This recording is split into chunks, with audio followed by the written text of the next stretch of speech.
host Indrani. Please subscribe my channel and press the bell icon button. जय श्री राम। आज मैं आपके साथ बहुत ही अच्छी दो स्टोरी शेयर करने जा रही हूँ। पहली स्टोरी है महपारा की। महपारा बताती हैं उनके मामू जब छोटे थे उनको कबूतर पालने का बहुत शौक था। वो वाइट कलर का कबूतर खरीद के लाते थे और उन्हें पाला करते थे। उन्होंने कबूतर पालने के लिए रखने के लिए एक बाड़ा भी बनवाया था। उस बाड़े में कबूतरों को उन्होंने रखा था और रोज़ उस सुबह उठकर अपने कबूतरों को दाना डाला करते थे। उसके बाद ही अपना स्कूल जाया करते थे। कबूतर लाए हुए करीब 10 की 12 दिन होंगे। वो एक दिन सुबह उठकर जब दाना देने लगे कबूतरों को तो देखते हैं कि उन कबूतरों में से जितने लाए थे उनमें से 2 कबूतर गायब हैं। उनको कहीं नहीं मिला। इधर उधर बहुत ढूंढने पर भी जब नहीं मिला तो बहुत उदास हो गए। उनकी मम्मी ने कहा तुम चले जाओ स्कूल, आकर फिर ढूंढ लेना। वो आकर स्कूल से आकर कबूतरों के साथ ही अपना टाइम स्पेंड किया करते थे। फिर रात हो गई। खाना खाने के बाद सब सो गए।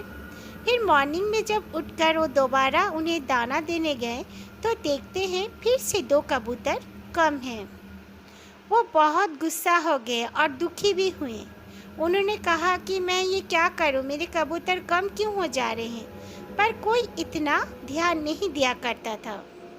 उनके मॉम ने कहा कि कोई बात नहीं, तुम मार्केट से फिर खरीद के ले आना। वो सारा दिन उन कबूतर के पास ही बैठ जाया करते थे, लेकिन कबूतर सुबह नहीं रात को गायब हुआ करते थे। ऐसे लगातार 5 दिन कबूतर गायब होने के बाद एक दिन अचानक रात के 1:30 बजे मामू का मम्मी मतलब महपारा की नानी को टॉयलेट जाने के लिए महसूस हुआ। वो अपने टॉयलेट की ओर जाने लगे। उनका घर से बाहर ही टॉयलेट बना हुआ था। जहाँ वो कबूतर रखने वाला बाड़ा था उसके पास ही उनका टॉयलेट था। वो जब टॉयलेट जाने लगे तो देखते हैं कबूतर के बाड़े के पास एक औरत बैठे उनका कबूतरों को खा रही है। एक कबूतर को खा चुकी है, उसके पंख फैला के रखी है और दूसरे कबूतर को खा रही है। ये देखकर महपारा की नानी बहुत जोर से चिल्लाई, तुम कौन हो और हमारे कबूतर क्यों खा रही हो, बोलकर वो चिल्लाने लगी। तब वो औरत ने जब मुंह घूम कर देखा, वो औरत का जो कमर उसके नानी के और पहले था, इसीलिए वो औरत ने जब मुंह घूम कर देखा, अपने फेस को घुमाया उनके और, तो उनकी नानी देखकर बहुत जोर से डर गई, क्योंकि उसका चेहरा बिल्कुल जला हुआ था और उसके मुंह पर कबूतरों के खून भी लगे हुए थे और उसके आंखें जैसे एकदम लाइट जैसे जल रहे थे, स्पार्क कर रहे थे। ये देखकर उसकी जो नानी थी डर गई और आयतल कुर्सी पढ़ने लगी। जब आयतल कुर्सी ये पढ़ने लगी तो वो चुड़ैल नुमा औरत खड़ी हो गई और पीछे हटने लगी। हटते हटते वो गायब हो गई और उसकी नानी वहीं पे खड़ी जोर से आयतल कुर्सी पढ़ने लगी। तब उसके नानू का भी नींद टूट गया। वो बाहर आए। जब उनको देखा तो उन्होंने उनके नानी को अंदर लेकर आए। अंदर लेकर आके सारी बातें जब पूछने पर उन्होंने बताया। उसके बाद उनके नानी की तबीयत ठीक होने का नाम ही नहीं ले रहा था। करीब 7-8 दिन उनको बहुत ज़्यादा फीवर रहा और डॉक्टर को दिखाने के बाद भी ठीक नहीं हो रहा था। पर एक मौलवी को दिखाने के बाद उन्होंने कहा कि कुछ नहीं है, कुछ बिगाड़ तो नहीं पाई है, बट ये डर गई हैं, इसीलिए इनको फीवर आ रहा है। फिर वो धीरे धीरे ठीक हो गई। इस इंसिडेंट के बाद महपारा के मामू ने और कभी अपना कबूतर नहीं पाला। जितने भी थे उन्होंने उन्हें उड़ा दिया और दोबारा उन्होंने ना कबूतर लाए और ना पाला। थैंक यू, आपने हमारे साथ अपने मामू का ये स्टोरी शेयर किए, बहुत बहुत थैंक यू। और आगे भी इसी तरह हमारे साथ अपनी कोई भी स्टोरी आप शेयर कर सकती हैं। ये सेकंड स्टोरी है विनीता जी की। विनीता बताती हैं वो जब छोटी हुआ करती थी। ये कहानी 1972 की है। वो जब छोटी थी तब एक बार की बात है, वो अपने पेरेंट्स के साथ अपने मामू के घर गए हुए थे। उनका मामू उनको और उनकी मम्मी को बहुत प्यार करते थे, क्योंकि उनके मामू की एक ही छोटी बहन थी, विनीता की माँ। और विनीता भी उनके घर में एक लौती बेटी जैसी हुई थी उनकी माँ के बाद, क्योंकि उनके मामू का कोई बेटी नहीं थी, उनके 3 बेटे थे। और उनके पहले भी जितने भी जो लोग थे, उनका सबका बेटा ही था। इसीलिए उनके घर में एक विनीता की माँ हुई थी, उसके बाद विनीता हुई थी। इसीलिए उन दोनों से हर कोई बहुत प्यार करता था। कोई भी अगर सुन लेता था कि ये लोग आए हैं, तो वो लोग चले आते थे मिलने के लिए। दूसरे गांव से भी, दूसरे गांव में भी उनके रिलेटिव्स रहते थे, वो भी आके मिल जाते थे। एक बार इसी तरह विनीता तब 16-17 साल की थी। तब एक औरत आके बोलने लगी कि तुम्हारी बेटी का शादी मेरे बेटे से करवा दो। तो विनीता की माँ ने कहा, मेरी बेटी की शादी मैं गांव में नहीं कराऊंगी, इसकी शादी तो अभी बहुत दिन है, मैं इसको पढ़ाऊंगी लिखाऊंगी, उसके बाद ही कराऊंगी। ये स्टोरी जब समय की है, उस समय उसी तरह लड़कियों की बहुत जल्दी शादी हो जाया करती थी। 16-17 साल में ही शादी हो जाया करती थी। इसीलिए गांव में तो ऐसे ही कर देते थे। इसीलिए विनीता को भी चाहते थे कि उनकी बेटी के साथ शादी हो जाए, पर उनके माँ ने मना कर दिया। उसके बाद वो औरत और 2-3 दिन वो रहे विनीता और विनीता की माँ वहाँ पर, लेकिन वो औरत दोबारा उनसे मिलने नहीं आई। वो लोग घर चले आए। घर आने के बाद उसकी माँ को खून की उल्टियाँ होने लगी और वो ना कुछ खाती पीती थी, ना कुछ कर पाती थी, और उन्हें नींद भी नहीं आती। और वो जब भी सो जाती थी तो डर जाती थी। लगता था कि कोई औरत, एक काली सी भयानक औरत उनका बाल पकड़ के खींचती है उसे बेड से। कभी उन्हें उनका पैर खींचकर गिरा देती है, और वो जब जागती थी तो वो देखती थी कि हाँ, वो गिरी हुई है नीचे। तो वो समझ जाती थी कि ये सपना नहीं है, ये बिल्कुल सही है। उनको एक मेंटल डॉक्टर को भी दिखाया गया, जो मेंटल का ये करते, ट्रीटमेंट करते हैं। वो डॉक्टर को भी दिखाया गया, लेकिन उनको कुछ समझ में नहीं आया उनका बीमारी। इसीलिए उनके एक पड़ोस में रहते थे साधु बाबा बोल के। उनको सब कोई, एक वृद्ध इंसान को उनको हर कोई साधु बाबा बोलते थे। वो बिल्कुल ब्रह्मचारी इंसान थे।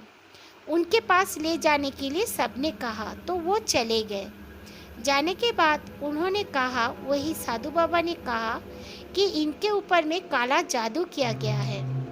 जरूर किसी को इसने कुछ मना किया होगा, जो गुस्सा से इस तरह उसको किए हैं काला जादू। उसके मम के साथ और भी कई इंसिडेंट होते थे। वो बाथरूम जाती थी, वो मतलब वॉशरूम अपना नहाने के लिए जाया करती थी, तो वहाँ पर देखती थी कि उनका जो मिरर है, मिरर में बिल्कुल ब्लड के छींटे पड़े हुए हैं, दीवार में भी, लेकिन और किसी को नहीं दिखता था। ना उसके मॉम को उसके मॉम को ही दिखता था, ना उसके डैड को दिखता था, ना विनीता को दिखता था, किसी को भी नहीं। ऐसे होने के बाद वो साधु बाबा बोले कि नहीं, कोई बात नहीं, मैं ये ठीक कर दूंगा, उनको कोई प्रॉब्लम नहीं होगा, ये ठीक हो जाएंगी। वो उसी तरह कुछ ऐसे पूजा पाठ किए उनके घर में भी आके। फिर बोले जहाँ पे वो लोग जो औरत किए थे, जो औरत ये काम की है, उस औरत को बिना बताए ये मीठा खिला दो। एक मीठा दिए। तो इसके पापा बोले फिर तो हमें गांव जाना पड़ेगा। बोला हाँ, ये काम को मतलब काटने के लिए, ये काला जादू को काटने के लिए आपको गांव तो जाना ही पड़ेगा। आपके बीबी को ले जाओ और ये मिठाई उनको खिलाने बोलो, और वो कुछ झूठ बात भी बोल सकती है उसके सामने में अपने रक्षा के लिए, नहीं तो आपकी बीबी नहीं बचेगी। तो ये लोग गांव चले गए। उसी दिन बाय रोड गांव चले गए। जाने के बाद उसी औरत को तो अच्छी तरह पहचानती थी उसकी माँ। उसकी माँ उसके घर गए और बोली कि आप विनीता का शादी करवाना चाहते थे ना मेरे बेटे के साथ, तो ये लो मिठाई लो बोल के उसके मुंह में डाल दी। जब उसने मुंह में डाला तो तुरंत वो औरत को उल्टियाँ होना चालू हो गया। और वो माफ़ी मांगने लगी खुद से, उसे कुछ बिना बताए माफ़ी मांगने लगी और बोलने लगी मुझे माफ़ कर दो, मैंने ही तुम पे काला जादू किया था। तो उसकी माँ ने कहा कि तुम इस तरह इतनी छोटी से बात के लिए ऐसे काला जादू करवाओगी तो कैसे चलेगा। तो बोली कि मैं सोच रही थी कि तुम अगर चली जाओगी इस दुनिया से तो तुम्हारी बेटी को मैं अपने घर की बहू बना लूँगी, मेरे बेटे का भी ज़िंदगी बन जाएगा। जबकि उसका बेटा एक नॉन मैट्रिक लड़का था और विनीता अच्छा खासा पढ़ाई कर रही थी। उसकी माँ को बहुत दुख लगा। उसकी माँ की तो शरीर पूरा कुछ ही महीनों में ही, 1 महीना भी नहीं गया था काला जादू का, उसका माँ का शरीर पूरा आधी हो चुकी थी। फिर उसके माँ को जब उसने माफ़ी मांगी, फिर वो लोग गांव से शहर आ गए। फिर साधु बाबा को बोले तो बोला हाँ तुम्हारे इस काला जादू का काट हो गया। तो उन्होंने पूछा कि उस औरत को जो ऐसे हुआ, तो बोले नहीं उसे कुछ नहीं होगा, चिंता मत करो। बस उसने माफ़ी मांग लिया और वो काम वो बंद कर दी, ना उसको कुछ बिगड़ेगा ना तुम्हें बिगड़ेगा। और वाकई में उस दिन से उसकी माँ की सेहत भी ठीक हो गई और वो पहले जैसे तंदुरुस्त हो गई। और विनीता जी की जो है, विनीता आंटी की बहुत दिन पहले शादी हो चुकी है और वो शादी तो क्या, उनकी बेटी की भी शादी हो गई है और वो अभी एक नानी भी बन चुकी है। Thank you very much Vinita aunty, आपने मेरे साथ ये स्टोरी शेयर की। आप और भी स्टोरी मेरे साथ शेयर करेंगी बोली हैं तो प्लीज़ आप करते रहना, आपकी स्टोरी बहुत अच्छी लगती है। आपने पहले भी एक स्टोरी मेरे साथ शेयर की है। ओके आंटी, आप ज़रूर मेरे साथ शेयर करना। फ्रेंड्स, कल गणेश पूजा है, ज़रूर हर कोई अपना अपना गणेश की मूर्ति लाए होंगे, सब अपना अपना घर सजा रहे होंगे। All the best friends. इस जो कोरोना है, ये कोरोना महामारी को गणेश जी पूरी तरह हमारी दुनिया से, खाली भारत से ही नहीं पूरा वर्ल्ड से हटा दे, ये हमारे मनोकामना है। हर कोई हर किसी के लिए अपना दुआ करे और फिर हर कोई हर किसी को आशीर्वाद और दुआ दो। Okay friends, thank you. आप लोग मेरी ये स्टोरी अगर अच्छी लगे तो प्लीज़ प्लीज़ प्लीज़ अपना फीडबैक देना, लाइक कर देना और शेयर कर देना। Thank you very much. जय श्री राम।